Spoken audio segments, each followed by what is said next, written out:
नमस्कार, मी पंजाब डक. आज आहे 2 ऑगस्ट 2025 आणि या ठिकाणून माझ्या महाराष्ट्रातल्या शेतकऱ्याला अंदाज देणार आहे.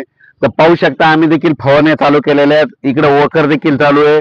तर राज्यातल्या शेतकऱ्याला सांगू इच्छितो तुम्ही काय करा, 8 ऑगस्ट पर्यंत शेतीची कामे करून घ्या. कारण की राज्यामध्ये 8 तारखेला रात्रीच्याला पाऊस सुरू होईल. 9ला आणखीन जास्त भाग येणार आहे, म्हणून हा अंदाज सर्व शेतकऱ्यांना लक्षात द्यायचा.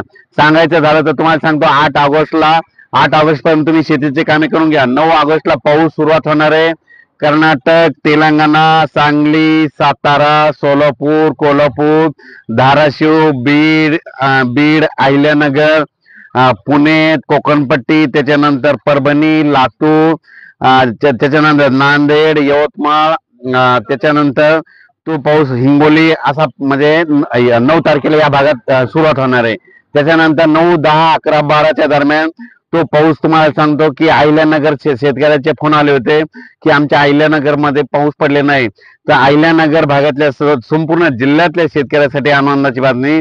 तुमच्याकडे मात्र 8 तारखेपासून ते 16च्या दरम्यान तुमच्याकडं म्हणजे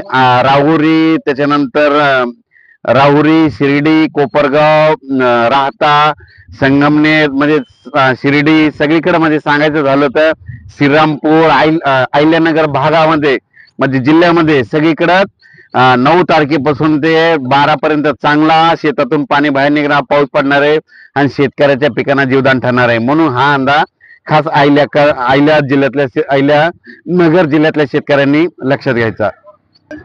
त्याच्यानंतर उत्तर महाराष्ट्रातल्या धुळे जिल्हा, नंदुरबार जिल्हा, जळगाव जिल्हा, नाशिकल्या सिन्नर भागातल्या शेतकऱ्याचे फोन आले होते, आमच्याकडे पाऊस येईल का नाही. तर त्यांना सांगू इच्छितो तुमच्याकडे देखील 9, 10, 11, 12, 13च्या दरम्यान तुमच्याकडे देखील उत्तर महाराष्ट्राकडे म्हणजे नाशिक जिल्हा, नंदुरबार जिल्हा, त्याच्यानंतर जळगाव जिल्हा, धुळे जिल्हा, चाळीसगाव तालुका, त्याच्यानंतर कळवण, निफाड, नाशिक, त्याच्यानंतर लासूर या भागामध्ये तुमच्याकडे देखील 9 ते 12च्या दरम्यान पाऊस येणार आहे. म्हणून तुमच्यासाठी एक आनंदाची बातमी. त्याच्यानंतर आपण परत काय करू, विदर्भाकडे देखील म्हणजे 9 तारखेच्या नंतर 10 ते 16च्या दरम्यान मध्ये पूर्व विदर्भ, पश्चिमी विदर्भाकडे चांगला पाऊस येणार आहे. आणि सांगायचं झालं तर सुरुवातीला पूर्व विदर्भाकडे घेऊ. पूर्व विदर्भाकडे सांगायचं झालं तर नागपूर, वर्धा, भंडारा, गोंदिया, चंद्रपूर, यवतमाळ, अमरावती या भागाकडे तुम्हाला सांगू इच्छितो 14 ते 16च्या दरम्यान तुमच्या भागाकडे चांगला पाऊस येणार आहे. म्हणून हा अंदाज लक्षात घ्यायचा. त्याच्यानंतर पश्चिम विदर्भाकडे म्हणजे बुलढाणा जिल्हा, अकोला जिल्हा, यवतमाळ जिल्हा, वाशिम जिल्हा, अमरावती जिल्हा ह्या 5 जिल्ह्यामध्ये तुम्हाला सांगतो की 9 तारखेपासून ते 12 तारखेच्या दरम्यान म्हणजे वेगवेगळ्या भागात दररोज पावसाची हजेरी लावणार आहे. वेगवेगळ्या भागात पाऊस पडणार आहे, पण पिकाला समाधानकारक असं जीवदान ठरणारा पाऊस पडणार आहे. म्हणून हा अंदाज लक्षात घ्यायचा.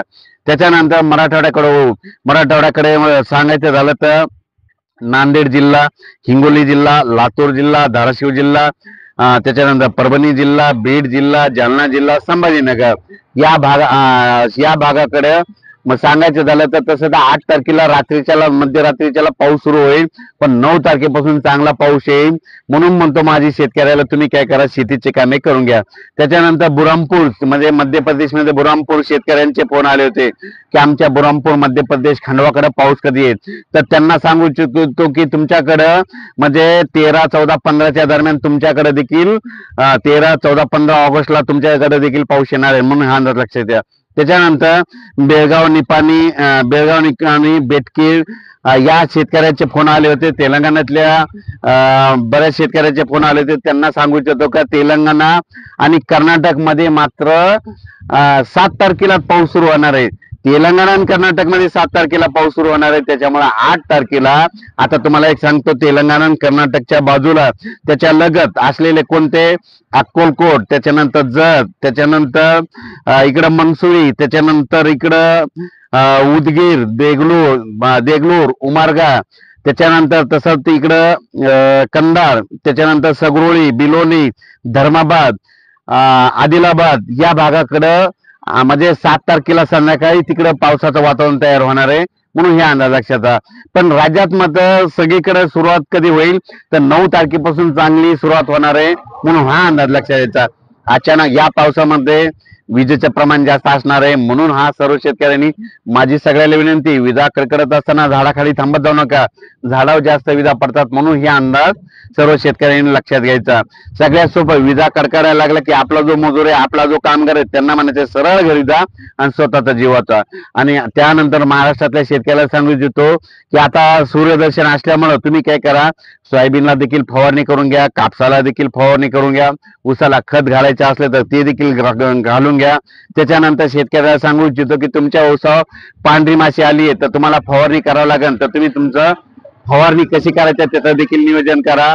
कारण की राज्यामध्ये परत पुन्हा 8 ऑगस्टच्या नंतर 9 ऑगस्ट ते 16 ऑगस्ट दरम्यान राज्यात पावसाचं वातावरण चांगलं तयार होणार आहे, म्हणून हा अंदाज लक्षात येतात. मी म्हटलं होतं ना जुलैच्या शेवटच्या आठवड्यामध्ये जायकवाडी धरण भरल, तर बघा तुम्ही हे जुलैच्या शेवटच्या आठवड्यात जायकवाडी धरण भरलं.